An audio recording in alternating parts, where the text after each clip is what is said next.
필자가 오래전에 일선 태권도장에 무료 배부한 수련기간 작성 방법이란 책에 대한 유튜브 영상에 많은 관심을 보여준 일선 관장님들과 사범님들의 성원에 감사드립니다. 그 성원에 힘입어 수련기간별 수련 방법에 대해 CTU에서 사범 실무 연수를 시키는 내용을 토대로 수련 방법을 체계화시키기 위한 방법에 대해서 총 49부에 걸쳐서 강론합니다. 현재 일선 태권도장 태권도 수련의 맹점은 체계화된 수련 방법이 없다는 것입니다. 이것은 태권도가 스포츠화되면서 대중화란 범국민적 운동으로 자리 잡는 과정에서 지난날 무도로서 존재하던 태권도 수련 체계가 제대로 접목되지 못했기 때문이며 지도자의 자질과도 맞물려 있습니다. 사범의 자질에 대해서는 다음 사범교육의 현실과 문제점에서 구체적으로 강론하겠습니다. 현재 각 도장에서 사범으로 활동하고 있는 대다수의 사범님들은 도장에서 짧게는 3, 4년, 길게는 7년씩 수련 경험을 갖고 있습니다. 사범은 전문적인 지식을 필요로 하는 전문가입니다.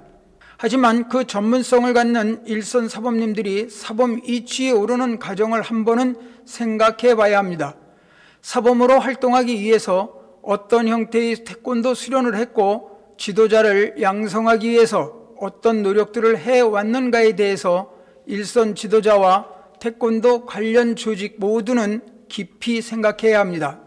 혹자는 필자의 이 말에 대해서 7년간 수련한 그 자체가 곧 사범의 자질이며 능력이라고 반론할 것입니다.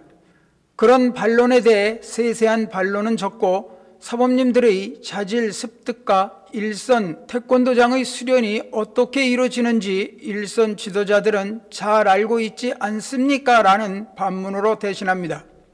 일선에서의 태권도 수련은 바라보는 관점에서 다를 수 있겠으나 일단 태권도 수련이 일일 1시간을 기준으로 어떻게 수련되어져야 하는지는 분명합니다. 태권도뿐만이 아니라 모든 무술 수련이 거의 대동소이할 것입니다. 몸푸는 준비 운동을 하고 이어 기본 동작을 하고 기본 동작의 조합인 품새 수련을 하고 상대와 겨루어보는 겨루기 수련으로 이어지는 것이 매일 이루어져야 하는 기본적인 수련이라는 것에서는 이견이 없을 것입니다. 문제는 그 기본적인 수련이 지금 일선 태권도장에서 어떻게 이루어지고 있는지에 대한 것입니다.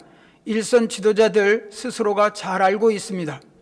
즐거운 수련을 표방한다는 미명 아래 음악을 틀고 준비 운동을 하고 이어서 동영상 품새에 맞추어 품새를 수련하다가 느닷없이 학교 체육인 순발력과 스피드 훈련을 한다고 왕복 달리기를 하고 이어서 겨루기 수련을 한다고 미트를 몇 번 차고는 운동에서 오는 스트레스를 풀어준다는 이유로 공놀이를 하고 일일 수련을 마치는 것이 현재 일선 태권도장의 일일 태권도 수련이라는 것에서는 반론의 여지가 없을 것입니다.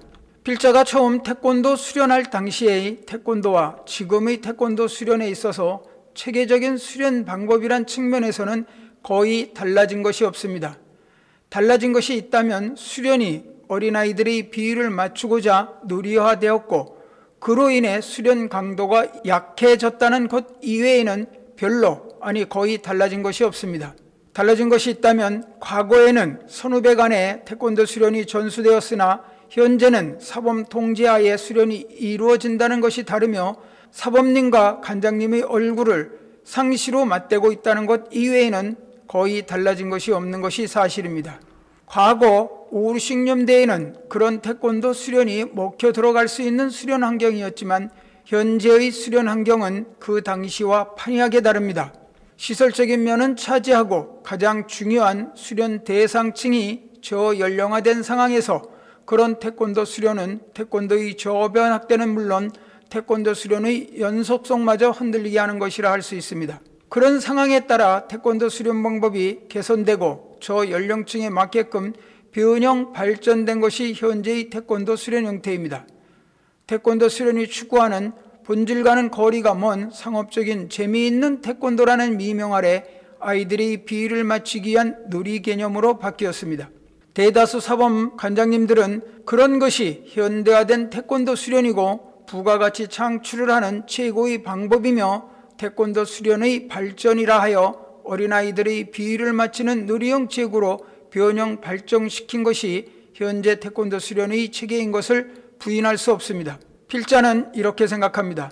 수련 연령층에 맞게끔 변형되는 과정에서 태권도 수련이 갖는 수련 목적에 부합될 수 있는 체계적인 수련 방법론이 제기되어 태권도 수련에 대한 통일성과 방법론이 정립되어 현재와 같이 메달을 획득하는 경기적인 요소와 상업화에 따른 어린아이들의 비위를 맞추는 놀이공간으로 전락한 도장 분위기가 아닌 태권도가 추구하는 무도적 수련의 가치를 두고 실제적인 상황에 맞게끔 발전되어 왔다면 앞에서 지적한 일상적인 수련 형태가 아닌 태권도의 본질인 무도적 수련 체계가 정착됐을 것입니다. 태권도 수련에 대한 가치가 인정이 되면 태권도 수련이 사회에 미치는 영향력은 지금보다 훨씬 크고 현재 일선에서 맞이하고 있는 태권도 수련생 감소로 인한 항폐화는 상당 부분 보완될 수 있습니다.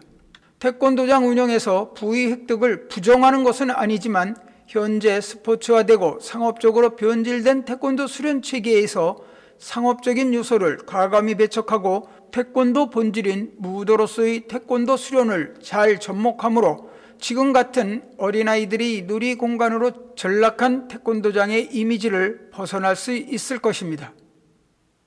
또한 새로운 태권도 수련 방법론이 나올 수 있고 이는 곧 태권도 수련층의 다양화로 이어질 것이며 태권도 수련이 사회적으로 한층 더 인정받는 계기가 될 것입니다.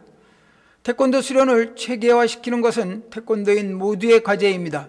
특히 국기원, KTA, 시도협회 등 일선 태권도장을 관리 감독하는 제도권이 전면에 서야 합니다. 그와 더불어 일선 지도자 및 태권도인 모두가 현재 일선 태권도장에서 태권도 수련이 체계적으로 이루어지지 않고 있는 상황을 개선하지 않으면 현재 일선 태권도장의 항폐화는 더욱더 심화될 것입니다. 이것은 태권도 존립과 직결되는 문제로 더 늦기 전에 체계적인 태권도 수련에 대한 자각이 일어나야 합니다. 현 상황을 극복할 수 있는 분위기가 조성돼 거론된 태권도 수련의 문제점이 개선되고 체계적인 태권도 수련 체계가 정착될 수 있도록 하는데 기여할 수 있도록 필자가 갖고 있는 전반적인 개선안을 총 49부에 걸쳐 제시합니다. 여기까지 강론합니다. 2부에서 심사에 있어 수련 기간별 수련 내용의 도입에 관해서 강론합니다.